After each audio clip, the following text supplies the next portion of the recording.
Okay, pag naglalagay kayo ng ganito, LED. Anong tawag nito? Accessories, no? Parang ano, flasher, no? Flasher light. Yung extra flasher light, eh, no? Ito yung design, no? Kailangan nyo magpalit ng relay. Akin na yung relay nyo. Dati. Oh, ito yung ano, dati niyang relay. Hindi niya kaya yung 6. Sige, ano mo dyan. Pandarin mo dyan para hindi magano. Bawas. Sige, start. So, ayan o. Yun. Hazard. So, di ba? Yan o. Hazard.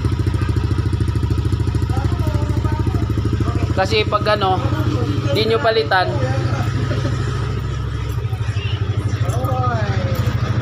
magbi-blink-blink siya. Parang mamamatay yung ano. Hindi niya kaya, di ba dyan? So, yung relay niya nandun, napakahirap tanggalin, nandun sa ilalim. Ayan. So, ayan, nahirapan si Jude dyan sa pag-ano ng relay, nahugot. Ang ginawa niya, ganito, papakita niya. So, nag-ano ng sakit, tapos, yung ordinary na relay. Yan. Kaya niya yung 6 niyan, 8, kahit 8. So, batayin muna natin. Yung ganitong ilaw ba, kaya nga ba? Kaya niya yan. Yung ganyan ilaw. Oh, yan o, mga soaking customer yan. Basta ito, sundan nyo lang to kasi may guide siya. Pakita ko sa inyo. Oh, light at saka battery. Adyan. Sundan nyo lang din doon sa stock. So, yung ordinary ganito lang. Yung kadalasang relay ganito. Ayan o. Battery, tapos light. Ganito rin dito pero iba yung design niya.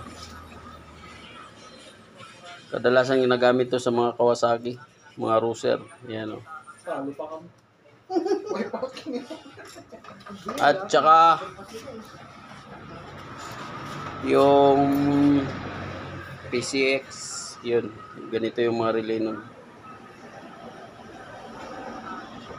All goods na, all goods. Testing. Sa Dota to, pag namatay ka sa late game, pwede ka magluto ng pagsikat. Cut mo na. Yan o. Yan yung installing.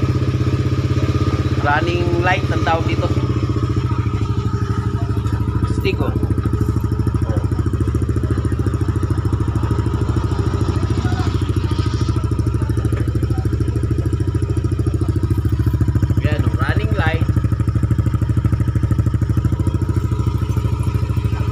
Tapos sa harap all goods yan pati sa taas yun.